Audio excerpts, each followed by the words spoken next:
welcome back to the Apatros review. In this episode, we look at the film Bloodsport 2. Now, this was directed by Alan Meres in the year 1995. This was one of a series of semi-bootleg cheap grey market releases from the mysterious label Jail Entertainment, which in Region 4 in Australia sold a combination of reasonably cheap no-frills DVDs and bootleg copies of foreign discs. This was one of the former ones. Now, I'm your host, Emilio Sipka. This is the Apatros review, and going to the world of science fiction action horror DVDs. Now, after catching his students bickering amongst themselves, martial arts master Sun decides to tell them a story from his past. Sun had been serving time in a Bangkok prison for killing an out-of-control student soldier who raped a woman but had high connections when he encountered a French inmate, a high-end thief named Alex Cardot. Cardot had been put into the prison after being caught stealing a rare ceremonial sword that belonged to a wealthy businessman.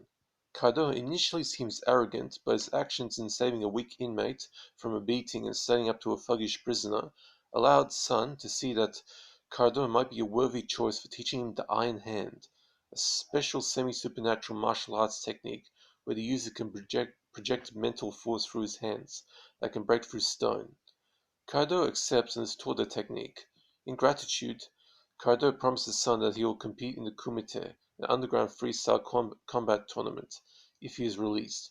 Sure enough, the businessman whose sword he stole decides to have Cardot taken out of prison so he can retrieve the purloined sword from his former colleague, who is now a corrupted dealer.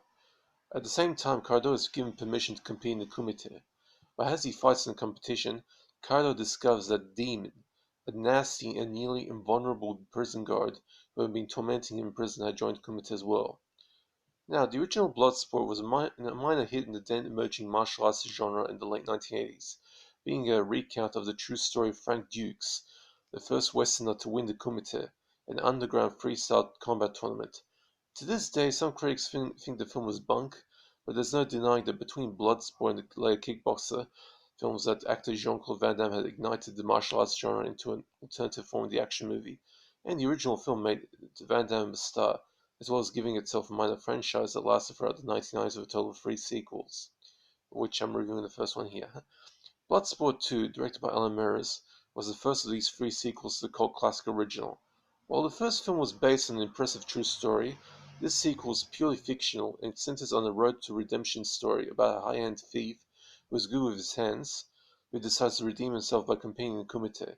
The only holdover between the original and the sequel are the inclusion of the Kumite and the holdover casting of Donald Gibb as former Kumite fighter turned trainer Ray Tiny Jackson, who even finds an impressively tough girlfriend in Lisa McCulloch, who plays the first female Kumite fighter.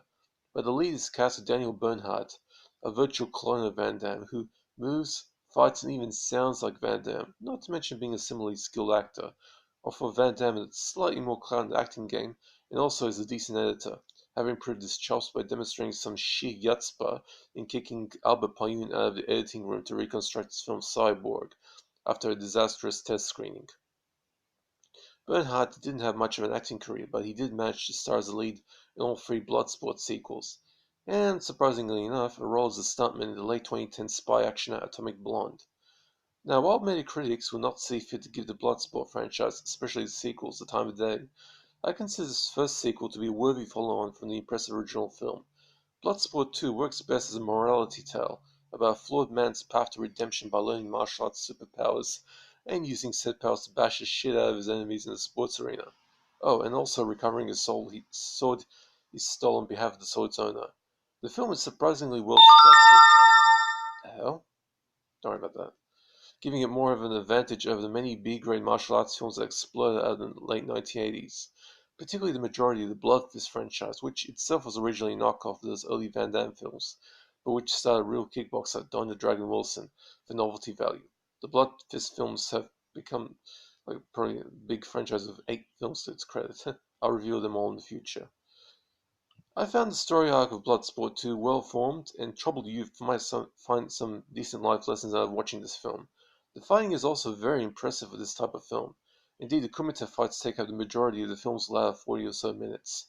Some of the highlights include Lisa McCulloch kicking the crap out of her opponents, The nasty fight between her and the demon, where Tiny comes to her aid. He gets a blow to the head, but earns himself a new girlfriend for his troubles.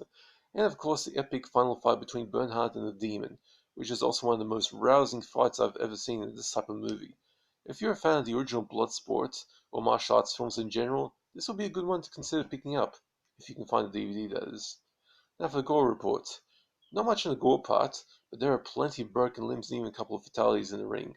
If you lust for blood, there are some bloody noses and bruises to safety your needs, and there is no nudity in this. I give this film a B, which is equal to a 6 out of 10, meaning it's a solid film, enjoyable enough for martial arts fans. Now, as for the DVD, please, come on. This was one of the early releases from JL Entertainment, a label that appeared in the early 2000s, putting out skeleton discs that were available in greymarket DVD sales of that period. Later JL releases were bootleg duplicates of foreign discs with their original versions region coding removed. Picture quality is pretty decent for this, although this is simply an upgraded VHS print. Shadow detail is a little lacking and clarity is not perfect, with mild issues with the resolution, although the VHS nature of the original print factors into this equation. The soundtrack is standard bitrate stereo and sounds well enough. There are no subtitles and the disc has no supplement. Now in my next episode I'll review Bloodsport 3 and then the future Bloodsport 4, but that won't be for a while. Anyway, that's it for this review.